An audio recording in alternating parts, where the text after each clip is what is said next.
हमारे इस चैनल में जो आप सब्सक्राइबर हैं उनमें दो तरह के लोग हैं जो आवासों से संबंधित वीडियो को ज़्यादा देखते हैं। एक तो वो लोग हैं जिनको विगत वर्षों में आवास दिया जा चुका है, या वो लोग हैं जिनका रजिस्ट्रेशन हो गया है, प्रथम जियो टैग भी हो गया है, और वो लोग हैं जिनकी सूची अभी बनकर गई है। तो इतने सारे लोग हैं आवासों के संबंध में। तो आवासों के लिए सरकार कितना रुपया देती है और साथ साथ में क्या क्या सुविधाएं और मिलती हैं, तो इस संबंध में ये वीडियो है। कुछ लोग हमारे कुछ सब्सक्राइबर हैं, उनके कुछ प्रश्न थे जिनका प्रश्न इस वीडियो में उसका उत्तर हम इस वीडियो के माध्यम से आप तक भेज रहे हैं, आप तक को बता रहे हैं। जो प्रधानमंत्री ग्रामीण आवास योजना के आवास हैं या मुख्यमंत्री आवास योजना के आवास हैं, उत्तर प्रदेश के दायरे को अगर हम देखें तो दोनों ही आवासों में 3 किस्तों में मिलता है। एक प्रथम किस्त होती है वो 40,000 रुपए की आपके खाते में भेजी जाएगी, और जब दूसरी किस्त के लिए जियो टैग हो जाएगा, जब आप कुछ निर्माण कार्य कर लेंगे, तब दूसरे किस्त के लिए जियो टैग होगा, तब आपको 70,000 रुपए की किस्त दी जाती है। और जब आप अपना छत डाल लेते हैं, पूर्ण कर लेते हैं आवास, तब आपको बाकी का 10,000 रुपए और दे दिया जाता है। तो यहाँ पे चाहे जिनको आवास मिल चुका हो या जिनको मिलने वाला हो, दोनों लोगों के लिए वीडियो है। जिनको मिल चुका है वो ईमानदारी से बताएं कि क्या उनको मनरेगा की मजदूरी जो 90 दिन की आवास के साथ में दी जाती है, क्या उनको वो मजदूरी मिली है। अब आप ये सोचेंगे कि मजदूरी क्यों दी जाती है, हम तो मनरेगा में काम ही नहीं किया, लेकिन ऐसा नहीं है। सरकार की तरफ से ये प्रावधान है कि जिन्हें भी हम आवास दे रहे हैं वो श्रमिक वर्ग के लोग हैं, गरीब व्यक्ति हैं। जितने दिन में वो अपना आवास बनाएंगे उतने दिन वो बाहर कहीं काम कर सकते थे। तो ये मान के चला जाता है कि आवास में भी वो अपनी मजदूरी कर रहे हैं, और उसी मजदूरी का पैसा उनको 90 दिन की मजदूरी के बराबर अलग अलग किस्तों में दिया जाता है। तो आज के दर के हिसाब से मनरेगा के जो 235 रुपए हैं, उसके हिसाब से आपको 90 दिन की मजदूरी मिलनी चाहिए थी, या जब 213 रुपए था उसके हिसाब से मिलनी चाहिए थी। तो बताइएगा कितने लोगों को मनरेगा की मजदूरी मिली है।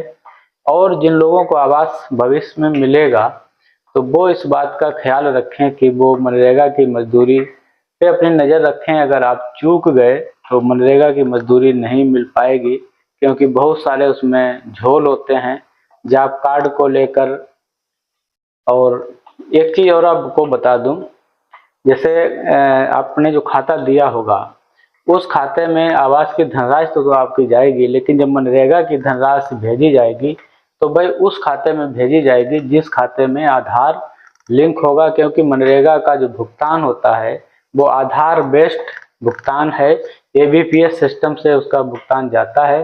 तो जिस खाते में आधार लिंक होगा उसी खाते में वो मजदूरी जाएगी। कभी कभी ऐसा भी होता है कि लोग दो दो खाते खुलवाए होते हैं, किसी में आधार लिंक है किसी में नहीं है। तो जिस खाते में आधार लिंक होगा उस खाते में मजदूरी भेजी जाएगी, जिसमें लिंक नहीं है उसमें नहीं जाएगी वो।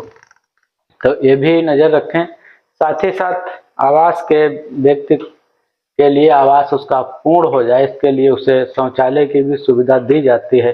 जिन लोगों को आवास मिला है या मिलने जा रहा है, अगर उनके पास शौचालय नहीं है तो वो शौचालय ले सकते हैं, मांग कर सकते हैं।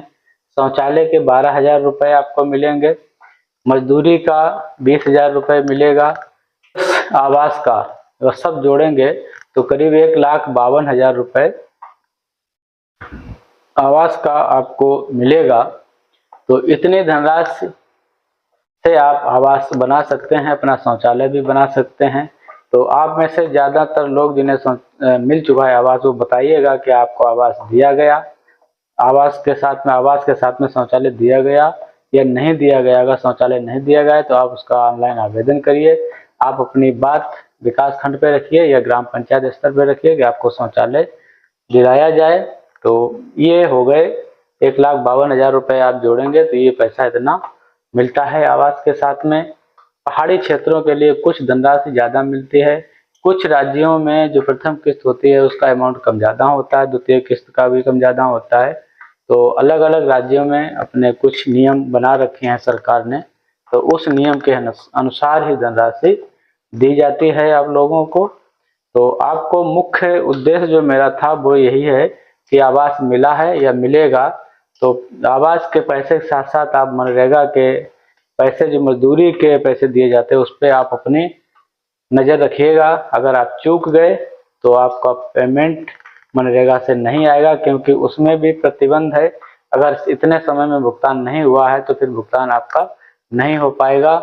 और जो शौचालय मिलना होगा उसके लिए भी आपको आवेदन करना होगा, शौचालय भी आपको दिया जाएगा। साथ ही साथ जब व्यक्ति को आवास का लाभ मिल जाता है तो ऐसे लोग कई सरकारी योजनाओं के लिए पात्र माने जाते हैं, क्योंकि सरकार मानती है कि हमने जिसे आवास दिया है वो बीपीएल कैटेगरी का व्यक्ति है, तो उसको बीपीएल कैटेगरी की मिलने वाली सुविधाएं भी उसको मिलने लगती हैं।